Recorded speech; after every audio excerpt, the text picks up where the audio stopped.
चलिए शुरू करते हैं। परेशान हो गए हम लोग 2.5 साल से, ये भी परेशान हो गए, हम भी परेशान हो गए, करो फिर। हमारे साथ जुड़ जाएंगे। मोदी जी ने आज बोला है, आलोक जी, कांग्रेस का ज्यादातर वक्त गुटबाजी में, लड़ने में, एक दूसरे का हिसाब चुकता करने में ही खपता जा रहा है। ये लोग हरियाणा के लोगों के साथ कोई न्याय नहीं कर सकते। अबे साले, तभी मैं माफ करना, गुस्से में इधर उधर निकल जाता हूँ। देखिए, मुझे लगता है न्याय करना या नहीं करना, वो तो 10 साल से आपकी सरकार थी। मोदी साहब 10 साल से डबल इंजन की सरकार थी, और जब डबल इंजन की सरकार थी तो आपने कितना हिसाब किया, आज तो उस हिसाब देने का समय आ गया है। आप बार बार जिस तरह से झूठ बोल रहे हैं हरियाणा में जाकर, और कांग्रेस कांग्रेस कांग्रेस कांग्रेस कांग्रेस कांग्रेस कांग्रेस कांग्रेस, अरे मोदी साहब, आप अपनी भाजपा का भी नाम ले लीजिए। आप अपने कार्यकर्ताओं को, बूथ के लोगों को जिस समय पर बात कर रहे हैं उनसे, तब भी आपकी कांग्रेस कांग्रेस कांग्रेस कांग्रेस कांग्रेस कांग्रेस कांग्रेस कांग्रेस की रट लगाए बैठे हैं। ये देश का दुर्भाग्य है कि एक व्यक्ति अभी तक केवल नफरत, दूसरी पार्टियों को कोसना, दूसरी पार्टियों के बारे में झूठ बोलना, बाकी सबको भ्रष्टाचारी बताना, इसी बात पर हिंदू मुसलमान करना, इन्हीं चीजों के ऊपर वो अपनी पूरी तरह से राजनीति को वहां पर चला रहा है। पर तो जनता माफ नहीं करेगी।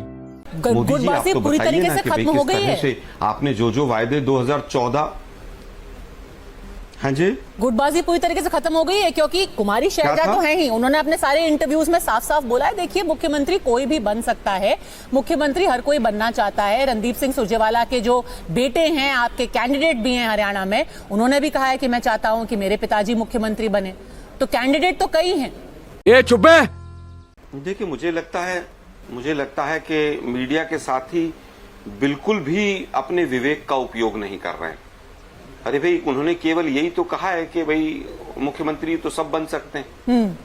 कल जिस तरह से रणदीप सुरजेवाला जी ने कहा कि कोई कार्यकर्ता भी बन सकता है, इसमें कहां गुटबाजी दिख रही है? मैं भी कहता हूं कि मेरी भी इच्छा है कि मैं कभी किसी राज्य का मुख्यमंत्री बनूं। मैं तो चाहता हूं अवधेश भाई भी बने कहीं के। कोई भी कार्यकर्ता, उसकी इच्छा होती है कि कहीं के भी हम मुख्यमंत्री बने। कोई भी कार्यकर्ता चुनाव लड़कर जीतना चाहता है, कहीं पर भी कोई भी आगे बढ़ना चाहता है। आज अगर वो लोग चुनाव लड़ रहे हैं तो स्वाभाविक है, सबकी इच्छा है। अच्छा, ये दलित एंगल लेकर के आ गए हैं कि दलित चेहरे के साथ नाइंसाफी हो रही है, आलोक जी। और आज ही राहुल जी ने बोला, जितनी आबादी उतना हक, तो दे दीजिए शैलजा जी को भी उनका हक।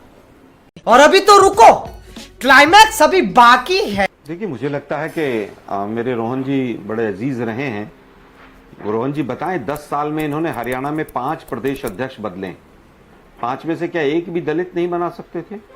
इन्होंने 2 मुख्यमंत्री बदले, क्या एक भी दलित नहीं बना सकते थे? इन्होंने क्या डिप्टी सीएम बना देते किसी को, तो कहीं तो एडजस्ट कर लेते। 5 प्रदेश अध्यक्ष बने, और मोदी जी के आने के बाद 3 राष्ट्रीय अध्यक्ष इनके बदल गए। तो क्या कहीं पर भी किसी दलित को एडजस्ट कर पाए ये? नहीं। हमारे तो हरियाणा के जो पिछले 4 अध्यक्ष रहे, चारों के चारों दलित समुदाय से रहे, और वो पूरी उन्होंने अपनी काम करके राजनीतिक जो अपनी कौशल है उसको पूरा दिखाया उन्होंने। अशोक तंवर रहे हों, चाहे तमाम लोग रहे हों। मुझे लगता है कि आज जिस तरह से केवल और केवल बीजेपी के पास एक मुद्दा है, और वो है शैलजा जी के नाम को लेकर। अरे भाई, 10 साल आपके हो गए मोदी जी, आप बताइए ना, हरियाणा के ऊपर 5 गुना कर्जा क्यों हो गया? बेरोजगारी दर 37.4 क्यों है? महंगाई, इन्फ्लेशन सबसे ज्यादा क्यों है? किसान की आय घट क्यों गई? अरे भाई, ये बताइए ना कि किस तरह से गांव-गांव में हरियाणा में ड्रग्स पहुंच गया। आप ये बताइए, 9.5 साल तक जिस मुख्यमंत्री को रखा उसको क्यों हटाना पड़ा? आप ये बताइए मोदी जी के 9.5 साल एक मुख्यमंत्री एक कंस्टिट्यूएंसी से रहा, 6 महीने दूसरा रहा। आज दूसरे का तो यही नहीं पता कि उसने रिजाइन कर दिया है, वो मुख्यमंत्री है, वो केयर टेकर मुख्यमंत्री है, ना पूरे हिंदुस्तान के मीडिया को पता है। ठीक, गजब बेइज्जती है। अगर आपको पता हो पद्मजा जी तो जरूर बताइए। ठीक है, इससे पहले कि रोहन गुप्ता, इससे पहले कि रोहन गुप्ता जवाब दे, मोदी जी, हाँ, इससे पहले कि रोहन गुप्ता आपका जवाब दे, अवधेश जी, सब कुछ ठीक है, केवल ये सब गिला शिकवा माफ, सब कुछ ठीक हो गया। कुमारी शैलजा भी कह रही हैं कि बीजेपी के पास और कोई मुद्दा नहीं है कि मेरा नाम क्यों उछाल रहे हैं। अब एक साथ मिलजुल के आंधी आने वाली है कांग्रेस की। नहीं सारुण के यहाँ कुछ तो गड़बड़ है, जरूर कोई ना कोई गड़बड़। अब देखिए, आज का मंच देखा जाए तो फिर तो यही दृश्य उभरता है, लेकिन अगर यही स्थिति बिना राहुल गांधी के एक मंच पर कभी दिखाई दी होती तो मेरे जैसा लोग जरूर इसको स्वीकार करता। राहुल गांधी जी की सभा जो हम लोगों की जानकारी है, इसीलिए थोड़ा सा तय होने में समस्या आ रही कि सारे नेता जब एक साथ इकट्ठे होकर मंच पर आएंगे फिर राहुल गांधी जी की सभा होगी, ताकि वहां से एकता का एक संदेश दिया जाए। देखिए, शैलजा जी ने जो इस देश की एक बड़ी एजेंसी को इंटरव्यू दिया, उसमें भी अपनी बात उन्होंने कही है, व्यक्तिगत तौर पर भी बातें कही है, वहाँ के अखबार ने भी लिखा है। और शैलजा जी का कोई छिपा नहीं रहा है, जब बीजेपी तक बयान दे रही थी तब भी वो जल्दी बाहर नहीं निकल रही थी और अपनी बात वो लोगों से कर रही थी। असल में क्या है कि इस समय ये बात सब जानते हैं, आलोक जी भी जानते हैं, देश जानता है, कांग्रेस की इस समय हरियाणा में भूपेंद्र सिंह हुड्डा जी के हाथों संपूर्ण पार्टी की कमान है, खासकर चुनाव की। जिसको उन्होंने चाहा टिकट दिया, जिसको नहीं चाहा नहीं दिया। कौन है ये लोग? कहां से आते हैं ये? उसमें सबसे जो समस्या आई कि मान लीजिए शैलजा जी ने कोई नाम दिया, दूसरे ने नाम दिया, उसको टिकट नहीं मिला तो क्यों नहीं मिला, ये इस तो पर हर बात पार्टी में ही करने की होता है ना। आवश्यकता मुद्दा ये है कि जो टिकट का बंटवारा हुआ है उससे कांग्रेस की स्थिति होता है। मजबूत हुई है कि नहीं हुई है? कांग्रेस को लग रहा है कि हमारी स्थिति बहुत मजबूत है क्योंकि हुड्डा जी ने अच्छा टिकट दिया। नहीं,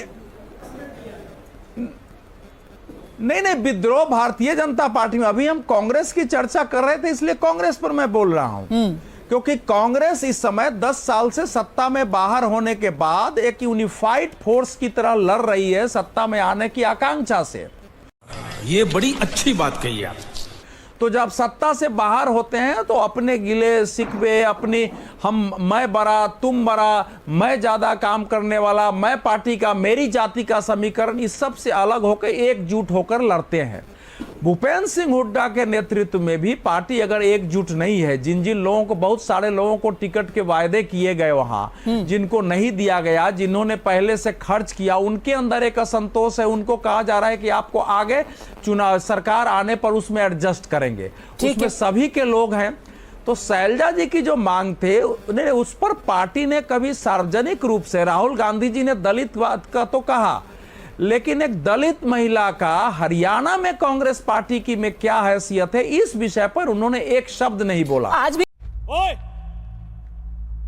वापस रखो से क्यों नहीं बोला? खड़गे जी ने एक शब्द नहीं बोला है। आज भी कुछ, आज तो मंच, आज मौका भी था, दस्तूर भी था, आज बोल देते कि देखिए हमारी ये नेता है, यहाँ पर इतना बड़ा दलित फेस है, इनको हम बना सकते हैं, भले से अभी ये सांसद हो। ये फंस गया सीएम।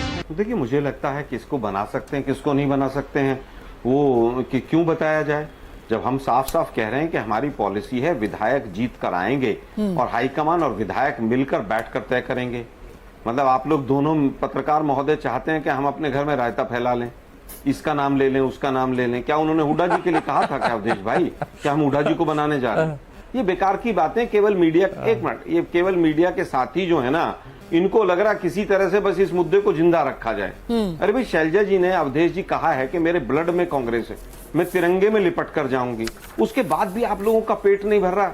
शैलजा शैलजा शैलजा शैलजा, पूरे हिंदुस्तान का मीडिया, इसके पास और कोई टॉपिक नहीं। वो एक बार भी ये नहीं पूछ सकते हैं कि बेरोजगारी दर हाईएस्ट क्यों हो गई। मतलब बीजेपी इस मुद्दे पर चुनाव लड़ रही है कि शैलजा जी नाराज है इसलिए हमें सरकार बना दो। आप दोनों पत्रकार महोदय यही कहना चाह रहे हैं क्या? तुम चुल्लू भर पानी में जाके डूब के मर जाओ। उन्होंने तो बिल्कुल, यहाँ तक मीडिया के साथ मैं तो कह ही रही हूँ कि भाई अगर भूपेंद्र सिंह हुड्डा के कहने पे 72-75 टिकट मिले और आपको लगता है वो सही है, ये पूरी तरह से आपका फैसला है। मेरी बात तो पूरी हो जाने दीजिए। पूरी होने दीजिए, बोलिए। पद्मजा जी, मेरी बात तो पूरी हो जाने दीजिए। मैं केवल ये कह रहा हूं कि ब्रेकिंग न्यूज चला दी मीडिया के साथियों ने, 25 तारीख को शैलजा जी जो हैं वो बीजेपी ज्वाइन कर लेंगी। मतलब कहां से आप लोगों के सोर्स आते हैं? टिकट डिस्ट्रीब्यूशन में हमारे यहाँ एक प्रोसेस है, ब्लॉक से लेकर और सीईसी तक नाम जाता है। रोहन गुप्ता जी साथ बैठे हैं, इन्होंने टिकट भी लिया था अहमदाबाद से, इनसे पूछ लीजिए क्या प्रोसेस है। 2500 से ज्यादा लोगों ने अगर टिकट अप्लाई किया, स्वाभाविक है टिकट तो 90 ही रहेंगे, 90 सीट है। तो उसके बाद भी ऐसा लग रहा है कि नहीं, नाराजगी हो गई। अरे भाई, रामविलास शर्मा के, अवधेश जी आपको आंसू नजर नहीं आए कि वो रामविलास शर्मा जी क्या कहकर चले गए और क्या क्या उन्होंने कहा? तमाम लोग ऐसे जिन लोगों ने पूरी तरह से बीजेपी को जिंदा रखा 20-20, 30-30 साल से, उनको किस तरह से नजरअंदाज कर दिया गया? क्या उन्होंने नहीं कहा होगा कि एडजस्ट करेंगे? स्वाभाविक है, हमारी सरकार आने वाली है और सरकार आएगी तो जिन लोगों को टिकट नहीं मिल पाता उनको कहीं ना कहीं सरकार में एडजस्ट किया जाता, जिम्मेदारी दी जाती है। आज केवल बात यह आती है कि मोदी जी आज अपने कार्यकर्ताओं से जब बात कर रहे हैं तो मीडिया का ध्यान उस पर नहीं। वो कह रहे हैं वो तो अपनी मौत खुद मरेंगे। ये देश के प्रधानमंत्री के वाक्य हैं। मतलब वो दूसरे दलों की मौत की कामना कर रहे हैं। ठीक। तुम्हें शर्म है? कुछ शर्म आया है? तुम्हें शर्म है? खत्म, bye bye, tata, good bye, गया।